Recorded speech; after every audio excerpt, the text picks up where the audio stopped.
Hi friends, ನಮಸ್ತೆ. Welcome back to ರಚನಾ ಸವಿರುಚಿ. ನಾನು ನಿಮ್ಮ ರಚನಾ ಮಾತಾಡ್ತಾ ಇರೋದು. ಫ್ರೆಂಡ್ಸ್, ಇವತ್ತಿನ ವಿಡಿಯೋದಲ್ಲಿ ಒಂದೊಳ್ಳೆ ಮೀನುಳಿ ಮಾಡೋದು. ನಮ್ಮ ಕಡೆ ಎಲ್ಲ ಮೀನುಳಿ ಅಂತ ಹೇಳ್ತೀವಿ. ಬ್ಯಾಂಗ್ಳೂರ್ ಸೈಡೆಲ್ಲ ಫಿಶ್ ಕರಿ, ಫಿಶ್ ಸಾಂಬಾರ್, ಮೀನು ಸಾರು ಅಂತ ಹೇಳ್ತಾರೆ. ಸೊ ನಮ್ಮ ತುಮಕೂರು ಸೈಡು ಮೀನುಳಿ ಅಂತ ಹೇಳ್ತೀವಿ. ಅದನ್ನು ಹೇಗೆ ಮಾಡೋದು ಅಂತ ಹೇಳಿ, ಈ ಕಡೆ ನಿಮ್ಮ ಮಂಗಳೂರು ಸೈಡೆಲ್ಲ ನಿಮಗೆ ಮಸಾಲೆನೇ ಬೇರೆ, ಆದರೆ ನಮ್ಮ ಸೈಡ್ ಹೇಗೆ ಮಾಡ್ತಾರೆ ಅಂತ ಹೇಳಿ ನಾನು ಇವತ್ತು ತೋರಿಸ್ಕೊಡ್ತಾ ಇದ್ದೀನಿ. ತುಂಬ ಅಂದ್ರೆ ತುಂಬ ಟೇಸ್ಟಿಯಾಗಿರುತ್ತೆ, ಒಂದು ಮುದ್ದೆಗೂ ಚೆನ್ನಾಗಿರುತ್ತೆ, ಮತ್ತು ನೀರು ದೋಸೆಗಂತೂ ಒಂದು ಒಳ್ಳೆ ಕಾಂಬಿನೇಷನ್ ಅಂತಲೇ ಹೇಳ್ಬೋದು, ಅಷ್ಟು ಚೆನ್ನಾಗಿರುತ್ತೆ. ಹಾಗೆ ಅನ್ನಕ್ಕೂ ಕೂಡ ತುಂಬ ಚೆನ್ನಾಗಿರುತ್ತೆ. ಹಾಗಿದ್ರೆ ಈ ಮೀನು ಹುಳಿನ ಹೇಗೆ ಮಾಡೋದು ಅಂತ ಹೇಳಿ ನೋಡ್ಕೊಂಬರೋಣ. ರಚನಾ, ಇವತ್ತೇನು ಮೀನು ಸಾಂಬಾರು ಮಾಡ್ತಿದ್ಯಾ?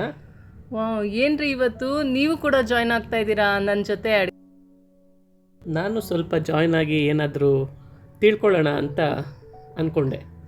ಓಕೆ, ಹಾಗಿದ್ರೆ ಇವತ್ತು ನೀವು ಕೂಡ ನನ್ನ ಜೊತೆ ಅಡುಗೆಗೆ ಜಾಯ್ನ್ ಆಗ್ತಾ ಇದ್ದೀರಲ್ಲ, ಹೇಗೆ ಮಾಡೋದು ಅಂತ ಹೇಳಿ ನಾನು ತೋರಿಸ್ಕೊಡ್ತಾ ಇದ್ದೀನಿ ನೋಡಿ. ಇವತ್ತು ಮೊದಲಿಗೆ ನಾನಿಲ್ಲಿ ಮೀನು ತೊಗೊಂಬಂದಿದ್ದೀವಿ. ಇದು ಏನು ಮೀನು ರೀ ನೀವು ತೊಗೊಂಬಂದಿರೋದು? ಇದು ಬಾಂಗ್ಡಾ ಮೀನು ಅಂತ ಕರೀತಾರೆ. ಎಷ್ಟಿರ್ಬೋದು ಇದು? ಎಷ್ಟು, 1 kg ತಂದಿದ್ದೀರಾ? 1 kgಗೆ ಒಂದು 7ರಿಂದ 8 ಮೀಡಿಯಮ್ ಸೈಜ್ ಮೀನು ಕೊಟ್ಟರು. ಓಕೆ, ನೋಡಿ ಇಲ್ಲಿ ಒಂದು 7ರಿಂದ 8 ಮೀಡಿಯಮ್ ಸೈಜು ಮೀನು ಬಂದಿದೆ. ಆ ಒಂದು ಮೀನಲ್ಲಿ ಬರೀ 2 ಪೀಸಸ್ ಮಾತ್ರ ಮಾಡಿದ್ದೀವಿ. ಈ ಥರ ಪೀಸಸ್ ಮಾಡಿಸ್ಕೊಂಬಂದಿದ್ದೀವಿ ಎಲ್ಲ ಕ್ಲೀನ್ ಮಾಡಿಕೊಂಡು. ಸೊ ಇದಕ್ಕೆ ಬೇಕಾಗಿರೋವಂಥ ಇಂಗ್ರೀಡಿಯೆಂಟ್ಸ್ ಏನೇನು ಅಂತ ಹೇಳಿ ನನ್ನ ಫ್ರೆಂಡ್ಸ್ ಇಲ್ಲಿ ತೋರಿಸ್ತಾ ಇದ್ದೀನಿ. 1 ಕಪ್ ತೆಂಗಿನ ತುರಿ, 1 ಸ್ಪೂನ್ ಜೀರಿಗೆ, 1 ಬೆಳ್ಳುಳ್ಳಿ ಗೆಡ್ಡೆ, ಹಾಗೆ ಸ್ವಲ್ಪ ಶುಂಠಿ, ಸ್ವಲ್ಪ ಹುಣಸೆಹಣ್ಣು. ಇದಕ್ಕೆ ಮೇಯ್ನ್ ಇರೋದೇ ಹುಣಸೆಹಣ್ಣು ಮತ್ತು ಟೊಮೆಟೊ. ಹುಣಸೆ ಹುಳಿನ ನಾನಿಲ್ಲಿ ಆಲ್ರೆಡಿ ನೆನೆಸಿಟ್ಕೊಂಡಿದ್ದೀನಿ. ಹಾಗೆ ಕೊತ್ತಂಬರಿ ಸೊಪ್ಪು, 3 ಟೊಮೆಟೊ, 1 ದಪ್ಪ ಈರುಳ್ಳಿನ ಹೆಚ್ಚಿಟ್ಕೊಂಡಿದ್ದೀನಿ, ಸ್ವಲ್ಪ ಸಾಂಬಾರು ಪುಡಿ. ಈ ಸಾಂಬಾರು ಪುಡಿಗೆ ಒಂದು ಸ್ವಲ್ಪ ಖಾರದ ಪುಡಿ ಕೂಡ ಹಾಕ್ಕೊಂಡಿದ್ದೀನಿ, ಸ್ವಲ್ಪ ಖಾರವಾಗಿರಲಿ ಅಂತ ಹೇಳ್ಬಿಟ್ಟು. ಇಷ್ಟು ಇಂಗ್ರೀಡಿಯೆಂಟ್ಸು, ಮೇನ್ ಇಂಗ್ರೀಡಿಯೆಂಟ್ಸ್ ಬೇಕಾಗುತ್ತೆ. ಇದನ್ನು ಮೊದಲು ಹೇಗೆ ಮಾಡೋದು ಅಂತ ಹೇಳಿ ತೋರಿಸ್ಕೊಡ್ತೀನಿ. ಒಂದು 3ರಿಂದ 4 ಸ್ಪೂನು ಅಡುಗೆ ಎಣ್ಣೆ ಹಾಕ್ಕೊಬೇಕಾಗುತ್ತೆ. ಹಾಗೆ ಸ್ವಲ್ಪ ಇಲ್ಲಿ ನಾನು ಬೆಳ್ಳುಳ್ಳಿ, ಈರುಳ್ಳಿ ಏನೇನು ತೊಗೊಂಡಿದ್ನೋ, ಶುಂಠಿ ಎಲ್ಲನೂ ಚೆನ್ನಾಗಿ ಹುರ್ಕೊಬೇಕಾಗುತ್ತೆ. ಹಾಗೆ ಜೀರಿಗೆ ಕೂಡ ಆ್ಯಡ್ ಮಾಡ್ಕೊಂಡಿದ್ದೀನಿ. ಎಲ್ಲನೂ ಸ್ವಲ್ಪ ಒಂದು 5 ನಿಮಿಷ ಕಾಲ ಹುರ್ಕೊಬೇಕಾಗತ್ತೆ. ರಚನಾ, ಇದು ಶಾಲೋ ಫ್ರೈ ಮಾಡ್ಕೊಬೇಕಾ ಅಥವಾ ಡೀಪ್ ಫ್ರೈ ಮಾಡ್ಕೊಬೇಕಾ ರಚನಾ? ಸ್ವಲ್ಪ ತುಂಬಾ ನಮಗೆ ಇಲ್ಲಿ ಅದು ಫ್ರೈ ಮಾಡ್ಕೊಳೋಂಥ ಅವಶ್ಯಕತೆ ಇಲ್ಲ. ಸ್ವಲ್ಪ ಟ್ರಾನ್ಸ್ಪರೆಂಟ್ ಬರೋವರೆಗೂ ನೋಡಿ, ಇವಾಗ ನೋಡ್ತಾ ಇದ್ದೀರಲ್ಲ, ಈ ರೀತಿ ಸ್ವಲ್ಪ ಟ್ರಾನ್ಸ್ಪರೆಂಟ್ ಈರುಳ್ಳಿ ಬರೋವರೆಗೂ ನಾವು ಫ್ರೈ ಮಾಡ್ಕೊಂಡ್ರೆ ಸಾಕಾಗುತ್ತೆ. ಹೌದಾ? ಓಕೆ. ಮತ್ತು ಟೊಮೆಟೊ ಕೂಡ ನೋಡಿ, ನಾನು ಅವಾಗಲೇ ಹೇಳಿದ್ನಲ್ಲ, ಇದಕ್ಕೆ ಮೇಯ್ನ್ ಬಂದು ಟೊಮೆಟೊ ಅಂತ ಹೇಳಿಬಿಟ್ಟು ಒಂದು 3 ಟೊಮೆಟೊನ ದಪ್ಪನೇ ಹೆಚ್ಚಿಟ್ಕೊಂಡಿದ್ದೀನಿ. ನಮಗೆ ಫುಲ್ ಡೀಪ್ ಫ್ರೈ ಆಗಬೇಕು ಅಂತಂದಾಗ ನಾವು ಸಣ್ಣದಾಗಿ ಹೆಚ್ಚಿಟ್ಕೊತೀವಿ. ನೋಡಿ, ಇಲ್ಲಿ ನಾನು ದಪ್ಪನೇ ಹೆಚ್ಚಿಟ್ಕೊಂಡಿದ್ದೀನಿ. ಹೌದು. ಇದು ನಾಟಿ ಟೊಮೆಟೊನಾ ಅಥವಾ ಫಾರಮ್ ಟೊಮೆಟೊ? ನಾಟಿ ಟೊಮೆಟೊನೋ ಹಾಕೊಂಡ್ರೆ ಚೆನ್ನಾಗಿ ಬರೋದು ಇದು. ಅದರಲ್ಲಿ ಹುಳಿ ಅಂಶ ಜಾಸ್ತಿ ಇರುತ್ತೆ ಅಂತನಾ? ಹೌದು. ಮತ್ತು ನೋಡಿ, ನಾನಿಲ್ಲಿ ಮತ್ತೆ ಇದು ಕೂಡ ಹಾಕ್ಕೊಂಡಿದ್ದೀನಿ, ಹುಣಸೆಹಣ್ಣು ಕೂಡ, ನೆನೆಸಿದ ಹುಣಸೆಹಣ್ಣು ಕೂಡ ಹಾಕ್ಕೊಂಡು ಹುರ್ಕೊತಾ ಇದ್ದೀನಿ. ನಾನು ಅವಾಗಲೇ ಹೇಳ್ದಂಗೆ ಇದು ನಾನು ಮಾಡ್ತಾ ಇರೋದು ಬಂದು ಮೀನು ಹುಳಿ. ಸೊ ಆ ಮೀನಲ್ಲಿ ಹುಳಿ ಅಂಶ ಜಾಸ್ತಿ ಇರಬೇಕು ಈ ಸಾಂಬಾರಲ್ಲಿ. ಹಾಗಾಗಿ ನಮಗಿಲ್ಲಿ ನಾಟಿ ಟೊಮೆಟೊ ಬೇಕು, ಮತ್ತು ಹುಣಸೆಹಣ್ಣು ಮೇಯ್ನ್ ಇಂಗ್ರೀಡಿಯೆಂಟ್ ಆಗುತ್ತೆ. ಆ ಹುಳಿ ಅಂಶನೇ ಒಳ್ಳೆ ಫ್ಲೇವರ್ ಕೊಡುತ್ತೆ ಅಂತ ಅನ್ಕೊಳ್ತೀನಿ ಮೀನು ಸಾಂಬಾರ್. ಹೌದು. ಮತ್ತು ಇದಕ್ಕೆ 1 ಕಪ್ಪು ನಾನು ತೆಂಗಿನ ತುರಿ ಕೂಡ ಹಾಕ್ಕೊಂಡಿದ್ದೀನಿ. ಫ್ರೆಶ್ಶಾಗಿ ಆಲ್ರೆಡಿ ನಾನು ತೆಂಗಿನ ತುರಿ ತುರಿದಿಟ್ಕೊಂಡಿದ್ದೆ. ಆ ತೆಂಗಿನ ತುರಿನ ನಾನು ಇಲ್ಲಿ ಸ್ವಲ್ಪ ಇದಕ್ಕೆ ಟೊಮೆಟೊ ಮತ್ತು ಆನಿಯನ್ ಎರಡೂ ಸ್ವಲ್ಪ ಫ್ರೈ ಆದಮೇಲೆ ನಾನು ಲಾಸ್ಟಲ್ಲಿ ಹಾಕ್ಕೊತಾ ಇದ್ದೀನಿ ಇದಕ್ಕೆ. ಮತ್ತು ಸ್ವಲ್ಪ ಕೊತ್ತಂಬರಿ ಸೊಪ್ಪು ಕೂಡ ಫ್ರೈಗೆ ನಾವು ಹಾಕ್ಕೊಬೇಕಾಗತ್ತೆ. ಕೊತ್ತಂಬರಿ ಸೊಪ್ಪು ಯಾವ ನಾನ್ ವೆಜ್ ಸಾಂಬಾರ್ಗೆ ಹಾಕಿದ್ರು ಅದು ಟೇಸ್ಟೇ ಬೇರೆ. ಹೌದು. ಅದರಲ್ಲೂ ನಾಟಿ ಕೊತ್ತಂಬರಿ ಸೊಪ್ಪು ಇದೆಯಲ್ಲ, ಅದಂತೂ ಒಂದೊಳ್ಳೆ ಫ್ಲೇವರೇ ಕೊಡುತ್ತೆ ನಾಟಿ ಕೊತ್ತಂಬರಿ ಸೊಪ್ಪು ಹಾಕೊಂಡಾಗ. ಮತ್ತು ಇವಾಗ ನಾನು ಇದಕ್ಕೆ ಯಾವುದೇ ಧನಿಯಾ ಪುಡಿ ಆಗಲಿ, ಖಾರದ ಪುಡಿ ಆಗಲಿ, ಮತ್ತು ಚಕ್ಕೆ, ಲವಂಗ ಏನೂ ಮಸಾಲೆ ಹಾಕ್ತಾಯಿಲ್ಲ. ಈ ನಾವು ತರಕಾರಿ ಸಾಂಬಾರಿಗೆ ಹೇಗೆ ನಾವು ಸಾಂಬಾರು ಪೌಡರ್ ಯೂಸ್ ಮಾಡ್ತೀವೋ ಅದೇ ಸಾಂಬಾರು ಪೌಡರೇ ಯೂಸ್ ಮಾಡ್ತಾಯಿದ್ದೀನಿ. ನೋಡಿ, 1 ಕಪ್ಪು ನಾನು ತೆಂಗಿನಕಾಯಿ ತುರಿ ಹಾಕ್ಕೊಂಡೆ. ಅದೇ ಕಪ್ಪಲ್ಲಿ 1 ಕಪ್ಪು ಸಾಂಬಾರು ಪೌಡರು, ಸ್ವಲ್ಪ ಖಾರವಾಗಿರಲಿ ಅಂತ ಹೇಳ್ಬಿಟ್ಟು ಒಂದು ಅರ್ಧ ಸ್ಪೂನು ನಾನು ಅಚ್ಚ ಖಾರದ ಪುಡಿ ಹಾಕ್ಕೊಂಡಿದ್ದೀನಿ. ಸೇಮ್ ಕ್ವಾಂಟಿಟಿ ತೆಂಗಿನಕಾಯಿ ಹಾಗೆ ಸಾಂಬಾರ್ ಪುಡಿ ಎರಡು ಒಂದೇ ಪ್ರಮಾಣದಷ್ಟು ಹಾಕೊಂಡಿದ್ದೀವಿ. ಹೌದು, 1:1. ನಾವು ಯಾವ ಕಪ್ಪಲ್ಲಿ ತೆಂಗಿನ ತುರಿ ತೊಗೊಂಡಿರ್ತೀವೋ ಅದೇ ಕಪ್ಪಲ್ಲೇ ಸಾಂಬಾರ್ ಪೌಡರ್ ತೊಗೊಂಡು ಸ್ವಲ್ಪ ಅಚ್ಕಾರದ ಪುಡಿ ಅದಕ್ಕೆ ನಾನು ಮಿಕ್ಸ್ ಮಾಡ್ಕೊಂಡಿದ್ದೀನಿ, ಸ್ವಲ್ಪ ಖಾರವಾಗಿರಲಿ ಅಂತಂತ ಹೇಳಿಬಿಟ್ಟು. ಇದು ಎಲ್ಲ ನೋಡಿ ಇವಾಗ ಆಗಿದೆ. ಇದಾದಮೇಲೆ ನಾವು ಇದನ್ನು ಇನ್ನೇನು ಆ್ಯಡ್ ಮಾಡೋ ಅಂಥದ್ದಿಲ್ಲ, ಜಸ್ಟ್ ಇದನ್ನು ನಾವು ಗ್ರೈಂಡ್ ಮಾಡ್ಕೊಂಬರ್ಬೇಕಾಗುತ್ತೆ. ಕ್ವಾಂಟಿಟಿ ಜಾಸ್ತಿ ಇರೋದ್ರಿಂದ ನಾನು 2 ಸಲ ಗ್ರೈಂಡ್ ಮಾಡ್ಕೊತಾ ಇದ್ದೀನಿ. ಇವಾಗ ನೋಡಿ ನಾನಿಲ್ಲಿ ಸಾಂಬಾರು ಮಾಡೋದಕ್ಕೆ ಮಣ್ಣಿಂದು ಮಡಿಕೆ ಯೂಸ್ ಮಾಡ್ತಾ ಇದ್ದೀನಿ. ನೋಡ್ರಿ ಹೇಗಿದೆ ಅಂತಂತ ಹೇಳ್ಬಿಟ್ಟು ಮಡಿಕೆ.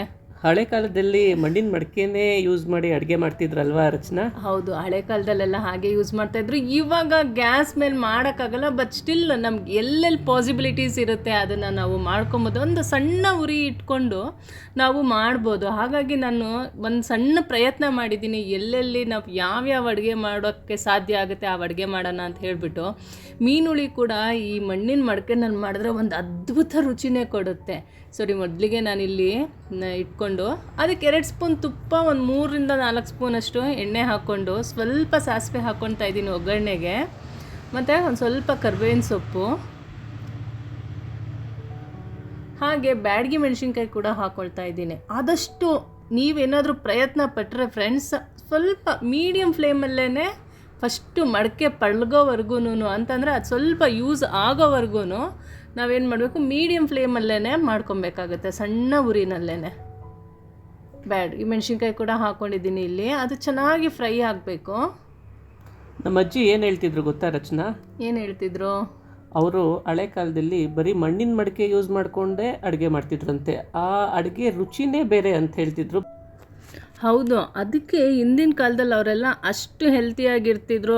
ಆಲ್ಮೋಸ್ಟ್ ಎಲ್ಲರೂ 80 to 90 100 ಇಯರ್ಸ್ವರೆಗೂ ಅವರೆಲ್ಲ ಇದ್ದರು. ಇವಾಗೆಲ್ಲ 60 ಮ್ಯಾಕ್ಸಿಮಮ್ ಅಂತಂದರೆ 60 ಇಯರ್ಸ್ವರೆಗೂ ಇರ್ತಾರೆ.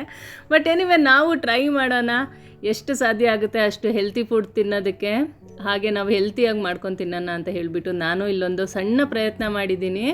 ನೋಡಿ, ಇವಾಗ ಈ ಒಗ್ಗರಣೆ ಆಗಿದೆ. ಆದಮೇಲೆ ನಾವು ಆಲ್ರೆಡಿ ಗ್ರೈಂಡ್ ಮಾಡ್ಕೊಂಡಿದ್ವಲ್ಲ ಅದನ್ನು ನಾನಿಲ್ಲಿ ಹಾಕ್ತಾಯಿದ್ದೀನಿ ಒಗ್ಗರಣೆಗೆ. ಮತ್ತು ಏನು ಮಾಡಬೇಕು ಗೊತ್ತಾ ರೀ, ನಾವು ಅಡುಗೆ ಸ್ಟಾರ್ಟ್ ಮಾಡ್ತಿದ್ದಂಗೆ ಪಕ್ಕದಲ್ಲಿ ಬಿಸಿನೀರು ಇಟ್ಕೊಂಡ್ಬಿಡ್ಬೇಕು. ಬಿಸಿನೀರು ಇಟ್ಕೊಂಡ್ರೆ ನಮ್ಗೆ ಅಡುಗೆ ಆವಾಗ ಬೇಗ ಆಗುತ್ತೆ. ಮತ್ತು ತಣ್ಣೀರು ಹಾಕಿದ್ರೆ ನಮಗೆ ಟೇಸ್ಟ್ ಕಮ್ಮಿ ಬರುತ್ತೆ, ಬಿಸಿನೀರು ಹಾಕಿದಷ್ಟು ಟೇಸ್ಟ್ ಜಾಸ್ತಿ ಬರುತ್ತೆ ಯಾವುದೇ ಆಗಲಿ. ಇವಾಗ ನೀವು ಅನ್ನಕ್ಕೂ ಅಷ್ಟೇನೆ, ಅಕ್ಕಿ ತೊಳೆದ್ಬಿಟ್ಟು ಬಿಸಿನೀರು ಹಾಕ್ಬಿಟ್ಟು ಇಟ್ಬಿಡಿ, ಎಷ್ಟು ಬೇಗ ಅನ್ನ ಆಗುತ್ತೆ.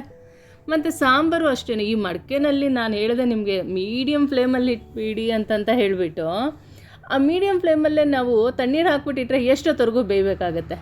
ಹೌದಲ್ವಾ? ಒಳ್ಳೆ ಐಡಿಯಾ.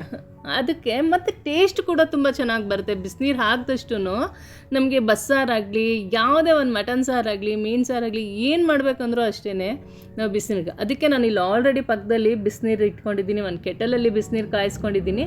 ಇವಾಗ ನಮಗೆ ಕ್ವಾಂಟಿಟಿ ಎಷ್ಟು ಬೇಕೋ ಸಾಂಬಾರು ಅದಷ್ಟು ನಾನು ನೀರು ಹಾಕ್ಕೊಳ್ತಾ ಇದ್ದೀನಿ. ಕನ್ಸಿಸ್ಟೆನ್ಸಿ ನೋಡಿಕೊಂಡು ನೀರು ಹಾಕ್ಕೊಂಡ್ರೆ ಬೇಗ ಇಮ್ಮಿಡಿಯೇಟ್ ಕುದಿ ಬರುತ್ತೆ. ಇವಾಗ ನೋಡಿ, ನಾನು ಹಾಗೆ ತೋರಿಸ್ತಾ ಇದ್ದೀನಿ. ನಮ್ಗೆ ಎಷ್ಟು ಬೇಕೋ ಅಷ್ಟು ಹಾಕ್ಕೊಬೇಕಾಗುತ್ತೆ ನೀರು. ಮತ್ತು ಕನ್ಸಿಸ್ಟೆನ್ಸಿ ನೋಡ್ಕೊಬೇಕು. ನಮಗೆ ಗಟ್ಟಿ ಬೇಕಿದ್ರೆ ಗಟ್ಟಿಗೆ ಹಾಕ್ಕೊಬೇಕು, ಇಲ್ಲ ತೆಳ್ಳಗೆ ಬೇಕಿದ್ರೆ ಇನ್ನೂ ಸ್ವಲ್ಪ ನೀರು ಹಾಕ್ಕೊಬೋದು. ಬಿಸಿನೀರು ಹಾಕಿರೋದ್ರಿಂದ ಆಗಲೇ ಹೊಗೆ ಬರೋಕ್ಕೆ ಶುರು ಆಗ್ಬಿಟ್ಟಿದೆ. ಆಗಲೇ ಆಲ್ರೆಡಿ ಕುದಿಯೋಕ್ಕೆ ಸ್ಟಾರ್ಟ್ ಆಗೋಗ್ಬಿಡುತ್ತೆ ಇಮಿಡಿಯೇಟಾಗಿ. ಸ್ವಲ್ಪ ಖಾರ ಆಲ್ರೆಡಿ ಬೆಂದಿದೆ, ಈಗ ನೋಡಿ ಇಮಿಡಿಯೇಟು ಕುದಿಯೋಕ್ಕೆ ಸ್ಟಾರ್ಟ್ ಆಗುತ್ತೆ. ಈ ಕನ್ಸಿಸ್ಟೆನ್ಸಿಗಿದ್ರೆ ನೋಡಿ ಸಾಂಬಾರು ತುಂಬ ಚೆನ್ನಾಗಿರುತ್ತೆ. ನೀರು ದೋಸೆಗೆ ಅಂತೂ ಈ ಕನ್ಸಿಸ್ಟೆನ್ಸಿಗೆ ತುಂಬ ಚೆನ್ನಾಗಿರುತ್ತೆ. ಕಲರ್ ಕೂಡ ಸ್ವಲ್ಪ ಚೇಂಜ್ ಆಗಿರೋ ಹಾಗಿದೆ ಅಲ್ಲ, ಒಳ್ಳೆ ಕೆಂಪು ಕಲರ್ ಬಂದಿದೆ ಈಗ ಸ್ವಲ್ಪ. ಹೌದು, ಕಲರ್ ಕೂಡ ನೋಡಿ, ಕಲರ್ ನೋಡಿದ್ರೇ ನಮಗೆ ಸಾಂಬಾರು ಹೇಗೆ ಅಂತಂದ್ಬಿಟ್ಟು ಆ್ಯಕ್ಚುಲಿ ಕಲರ್ ನೋಡಿ ನಾವು ಸಾಂಬಾರು ಹೇಗೆ ಅಂತಂತ ಹೇಳ್ಬೋದು ಅಂತಂತ ಹೇಳ್ತಾರೆ. ಹಂಗಾಗಿ ಆ ಕಲರು ಕೂಡ ನೋಡಿ ಎಷ್ಟು ಚೆನ್ನಾಗಿದೆ ಅಂತಂತ ಹೇಳಿ ನನಗಾಗಲೇ ಬಾಯಲ್ಲಿ ನೀರು ಬರೋಕ್ಕೆ ಶುರು ಆಗೋಯ್ತು ರಚನಾ. ನಾನಿದು ಫಸ್ಟ್ ಟೈಮ್ ಅನಿಸುತ್ತೆ ಅಲ್ವಾ ಮಾಡ್ತಾ ಇರೋದು ನಮ್ಮ ಮನೆಯಲ್ಲಿ ನಾನು ಬಂದಮೇಲೆ. ಆದರೆ ಆ್ಯಕ್ಚುಲಿ ತುಂಬ ಚೆನ್ನಾಗಾಗುತ್ತೆ. ನಾನು ಮುಂಚೆ ಎಲ್ಲ ಮಾಡಿದ್ದೀನಿ, ಒಂದ್ಸಲಿ ನೋಡಿ ಇವಾಗ ಹೇಗೆ ಸಾಂಬಾರು ಇರುತ್ತೆ ಅಂತ ಹೇಳ್ಬಿಟ್ಟು. ಮತ್ತು ಇದಕ್ಕೆ ರುಚಿಗೆ ಇಲ್ಲಿ ನಾವೆಲ್ಲೂ ಉಪ್ಪು ಹಾಕಿಲ್ಲ, ನಾವು ಉಪ್ಪು ನೋಡಿಕೊಂಡು ಇವಾಗ ಉಪ್ಪು ಕೂಡ ಹಾಕ್ಕೊಬೇಕಾಗುತ್ತೆ. ಉಪ್ಪು ಹಾಕ್ಕೊಂಡಾದ್ಮೇಲೆ ನೋಡಿ ಇವಾಗ ಈ ಕುದೀತಾ ಇದ್ದಾಗ ನಾವು ಮೀನನ್ನು ವಾಶ್ ಮಾಡ್ಕೊಂಡಿರಬೇಕು. ಉಪ್ಪು ಮತ್ತು ಅರಿಶಿನ ಹಾಕ್ಕೊಂಡು ಚೆನ್ನಾಗಿ ಒಂದು 3ರಿಂದ 4 ಸಲ ವಾಶ್ ಮಾಡ್ಕೊಂಡಿದ್ದು. ಇವಾಗ ನೋಡಿ ನಾವು ಮೀನನ್ನು ಹಾಕ್ಕೊಳ್ತಾ ಇದ್ದೀವಿ ಈ ರೀತಿ. ಸುಮ್ಮನೆ ಸಾಂಬಾರೊಳಗಡೆ ಮೀನನ್ನ ಬಿಡೋದು. ಹೌದು, ಅಷ್ಟೇ, ಜಾಸ್ತಿನೂ ಇಲ್ಲ. ಟೈಮ್ ನೋಡಿಕೊಂಡು ಒಂದು 10 10 ನಿಮಿಷ ಅಷ್ಟೇ ಮೀನು ಬೇಯಬೇಕಾಗುತ್ತೆ. ಅಷ್ಟು ಬೇಗ ಬೆಂದೋಗುತ್ತಾ? ಮೀನು ತುಂಬ ಬೇಗ ಬೇಯುತ್ತೆ. ಮಟನ್ ಥರ ಎಲ್ಲ ಕುಕ್ಕರ್ಗೆ ಹಾಕಿ ಕೂಗಿಸ್ಬಾರ್ದು ನೀವು ಆಮೇಲೆ. ನಾನು ಹಾಗೆ ಅಂದ್ಕೊಂಡಿದ್ದೆ. ಇಲ್ಲ, ಮೀನು ತುಂಬ ಬೇಗನೆ ಬೇಯುತ್ತೆ. ನೋಡಿ, ಮೀನು ಹಾಕಿದ್ಮೇಲೆ 1ರಿಂದ 2 ಸಲ ಈ ಥರ ಒಂದ್ಸಲ ತಿರುಗಿಸ್ಬೇಕಾಗತ್ತೆ. ಈ ಥರ ತಿರುಗಿಸ್ಬಿಟ್ಟು ಅದು 10 ನಿಮಿಷ ಕರೆಕ್ಟಾಗಿ ಟೈಮ್ ನೋಡ್ಕೊಂಡು ನೀವು 10 ನಿಮಿಷ ಬೇಯಿಸಿದ್ರೆ ಒಂದು ಮೀನು ಹುಳಿ ಸಾಂಬಾರು ನೋಡಿ ಹೆಂಗೆ ರೆಡಿಯಾಗಿದೆ ಅಂತ ಹೇಳ್ಬಿಟ್ಟು ತುಂಬ ಚೆನ್ನಾಗಿರುತ್ತೆ, ಅಷ್ಟೇ ರುಚಿಯಾಗೂ ಕೂಡ ಇರುತ್ತೆ.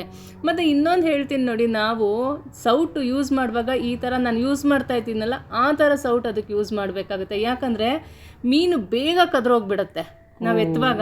ಈ ಮಟನ್ಗೆಲ್ಲ ಹಾಕೋ ಥರ ನೀವು ಸೌಟ್ ಹಾಕ್ಕೊಂಡ್ರೆ ಅದು ಕಲ್ಸ್ಕೊಂಡ್ಬಿಡುತ್ತೆ ಬೇಗ. ಈ ಥರ ನಾವು ಹಾಕ್ಕೊಂಡ್ರೆ ಕ್ಲೀನಾಗಿ ನಾವು ಒಂದೊಂದು ಪೀಸ್ನೂ ತೊಗೊಬೋದು. ಆ ಮೀನು ಫುಲ್ ಪೀಸ್ ಹಾಗೆ ಚೆನ್ನಾಗಿ ಕಾಣಿಸ್ತಿದೆ. ಹೌದು ನೋಡಿ, ಹೇಗೆ ಸಾಂಬಾರು ನೋಡಿ ಹೇಗೆ ಗೊತ್ತಾಗ್ತಾ ಇದೆ ನಿಮಗೆ ಹೇಗಾಗಿದೆ ಅಂತಂತ ಹೇಳ್ಬಿಟ್ಟು ನೋಡ್ತಾ ಇದ್ರೇ ತಿನ್ನಬೇಕು ಅಂತಂತ ಅನ್ನಿಸ್ತಾ ಇದೆ. ಅಷ್ಟು ಚೆನ್ನಾಗಿರುತ್ತೆ, ಒಂದು ಒಳ್ಳೆ ಅದ್ಭುತ ರುಚಿನೇ ಕೊಡುತ್ತೆ ಇದು ಮೀನುಳಿ. ಒಂದು ಪ್ಲೇಟಲ್ಲಿ ಸ್ವಲ್ಪ ವೈಟ್ ರೈಸ್ ಹಾಕೊಂಬಂದ್ಬಿಡ್ಲಾ, ತಿನ್ಬೇಕನ್ನಿಸ್ತಿದೆ. ಹಾಕೊಂಬನ್ನಿ. ಫ್ರೆಂಡ್ಸ್, ನೋಡಿದ್ರಲ್ಲ ಇವತ್ತಿನ ವಿಡಿಯೋದಲ್ಲಿ ಮೀನುಳಿ ಹೇಗೆ ಮಾಡೋದು ಅಂತ ಹೇಳಿ ತೋರಿಸ್ಕೊಟ್ಟಿದ್ದೀನಿ. ನೀವೇನಾದರೂ ಇನ್ನೂ ನನ್ನ ಚಾನಲ್ಗೆ ಸಬ್ಸ್ಕ್ರೈಬ್ ಆಗಿಲ್ಲ ಅಂತಂದರೆ ರಚನಾ ಸವಿರುಚಿಗೆ ಸಬ್ಸ್ಕ್ರೈಬ್ ಆಗಿ. ಹಾಗೆ ನಿಮಗೇನಾದರೂ ಈ ರೆಸಿಪಿ ಇಷ್ಟ ಆದರೆ ಫ್ಯಾಮಿಲಿ, ಫ್ರೆಂಡ್ಸ್, ರಿಲೇಟಿವ್ಸ್ಗೆಲ್ಲ ಶೇರ್ ಮಾಡಿ. ನೀವು ಕೂಡ ಮನೆಯಲ್ಲಿ ಒಂದು ಸಲ ಟ್ರೈ ಮಾಡಿ ನೋಡಿ. ಮನೆ ಮಂದಿ ಎಲ್ಲ ತುಂಬ ಅಂದ್ರೆ ತುಂಬ ಇಷ್ಟಪಟ್ಟು ತಿಂತಾರೆ. ಹಾಗೆ ನಿಮಗೇನಾದರೂ ಈ ರೆಸಿಪಿ ಇಷ್ಟ ಆದರೆ ಕಮೆಂಟ್ ಬಾಕ್ಸಲ್ಲಿ ಕಮೆಂಟ್ ಮಾಡೋದನ್ನ ಮರಿಬೇಡಿ. ಈ ವಿಡಿಯೋ ನೋಡಿದ್ದಕ್ಕಾಗಿ ಧನ್ಯವಾದಗಳು. Thanks for watching. Bye bye. Thanks for watching.